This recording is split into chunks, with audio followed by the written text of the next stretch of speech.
Good afternoon everyone. Ayan, so ito na naman po ang ating ombudsman. Okay, so kung inyong matatandaan ay meron po siyang ipinahayag na mayroon daw di umanong isang congressman na magiging testigo sa anomalya sa DPWH, no? Related pa rin po sa flood control scam, ano? Sabi ni Remulla ay itong congressman na ito ay personal daw na tumawag sa kanya at magsasabi daw ng buong katotohanan na yan. Tell all yung sabi po dito ni Remulla.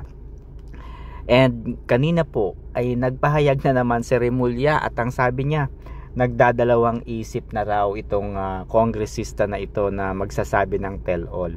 Alam nyo mga kaibigan, ito ang problema kapag ang isang ombudsman ay isang politiko. Malinaw po kasi na kapag ombudsman ka, dapat hindi ka politiko. Bakit? Kasi itong galawan po ni Jesus Crispin Remulla ay katulad po talaga ng isang politiko. Yung kailangang mapansin ng publiko, kailangang makita ng publiko, kailangang marinig ng publiko yung kanyang mga sasabihin.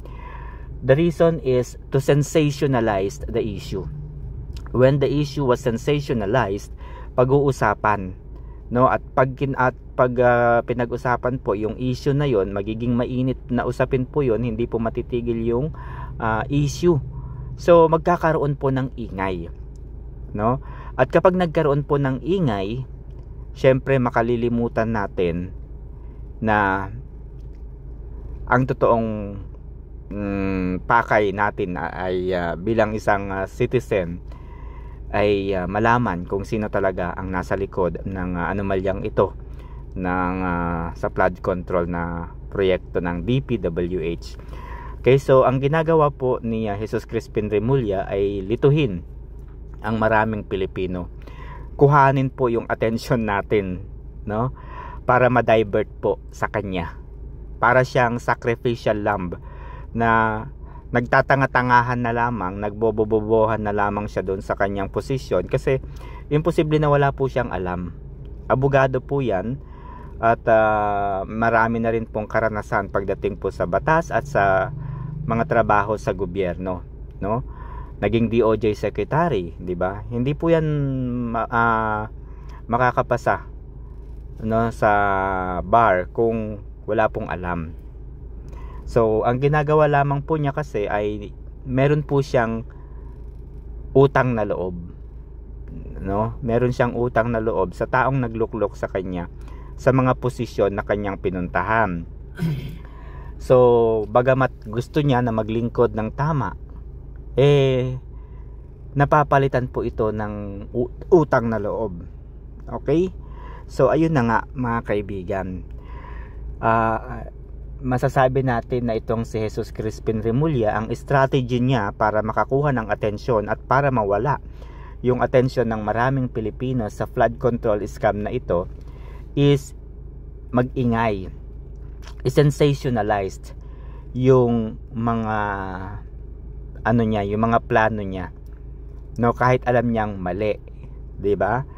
So siya ba, tanungin nga ninyo mga kaibigan, kailangan ba talagang ipagmalaki, ipagyabang, nadesisyonan ko na yung kaso ni Joel Villanueva, tapos na yung kaso ni Jinggoy Estrada, etc. etc. Kailangan ba itong ipagmalaki ng isang opisyal ng pamahalaan?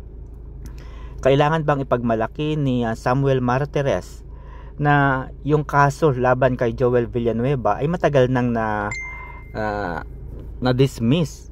No, hindi po yun tungkulin. Kasi kahit siya mismo, hindi niya sinabi na na-dismiss na pala yung kaso ng kanyang anak na nahulihan po ng droga. O, di ba? So, yung anak po ni Jesus Crispin Remulla na nahulihan ng droga, wala pa pong 2 buwan ay naabsuelto na sa kaso. Nalaman na lamang po natin nakalaya na yung kanyang anak. That is also a secret. Diba? That is also a secret and surprise. Mas malala pa nga po yun eh. Kasi nung mahuli yung kanyang anak, agad-agad na tinanggal yung taga-PDEA na nakahuli. Tanungin po ninyo yung nakahuli ano nga bang apelyido o pangalan nun? Wilkins ba? Si Wilkins Villanueva ba yun? Yung taga PDEA na nakahuli sa kanyang anak. So tinanggal ka agad-agad sa pwesto.